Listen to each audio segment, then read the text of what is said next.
और मैंने कहा जाओ बेटा, मेरी जो ताकत है वो लगाऊंगा। मैंने कोई भाषण उसके बाद उत्तर प्रदेश में दिया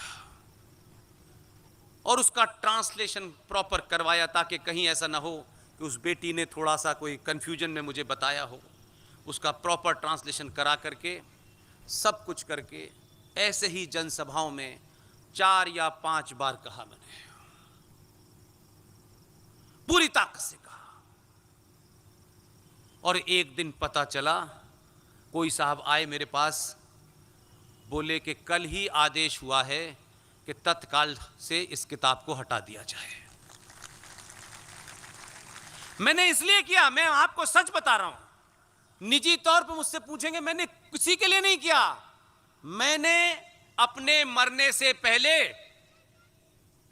इस जघन्य अपराध के लिए इसलिए बोला कि अगर मैं नहीं बोलता तो मुझे आज आपके सामने खड़े होकर के 15 अगस्त 1947 को क्या अपराध हुआ है, 58 को क्या अपराध हुआ है, 68 को क्या अपराध हुआ है, 65 में क्या अपराध हुआ है, बोलने का अधिकार नहीं है।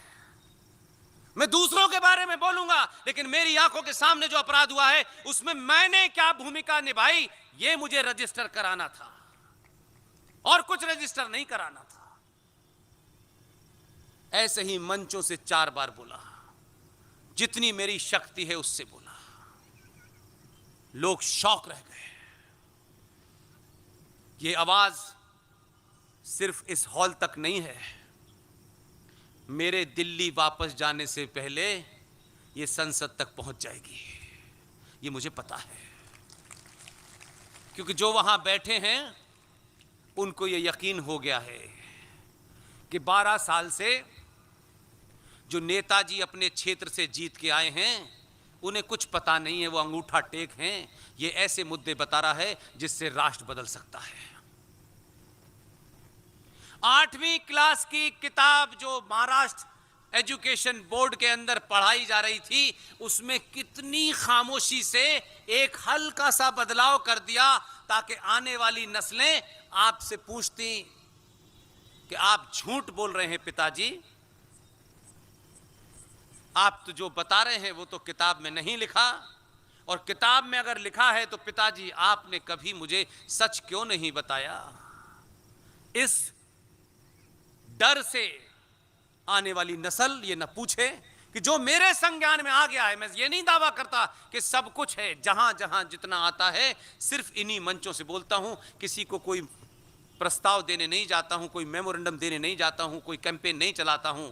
मुझे उम्मीद है कि वहां तक आवाज पहुंचती है। उसमें लिखा हुआ था, हम बचपन से 3 नाम सुनते आ रहे हैं, भगत सिंह, राजगुरु और सुखदेव। इन तीनों को फांसी हुई, बताइए हुई कि नहीं? हम ये 3 नाम सुनते आ रहे हैं। जो आजकल जेल में है और रहेगा जेल में वो अभी, और उस अकेले ने कहां कहां खेल किया। देखिए, वो सत्ता में पैसा लूटने के लिए तो थे ही, लेकिन कैसे अपने एजेंडे को, और इतने शिखंडी जो बैठे हुए थे विधानसभा में, वो किस पार्टी के हैं ये महत्व नहीं है।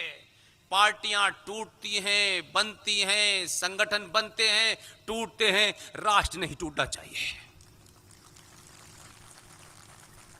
उसमें लिखा हुआ था, भगत सिंह, राजगुरु और कुर्बान अली ने ये शहादत दी है।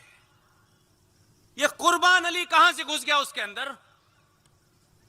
अब ये कुर्बान अली अगले 50 साल तक हम झेलते, ये कुर्बान अली कौन है? फिर लोग कहते हैं आप झूठ बोलते हैं, इतने सालों से था, वहां हिंदूवादी सरकार थी, अगर ये गलत होता तो कोई सवाल उठाता तो आपका बच्चे के पास जवाब नहीं होता।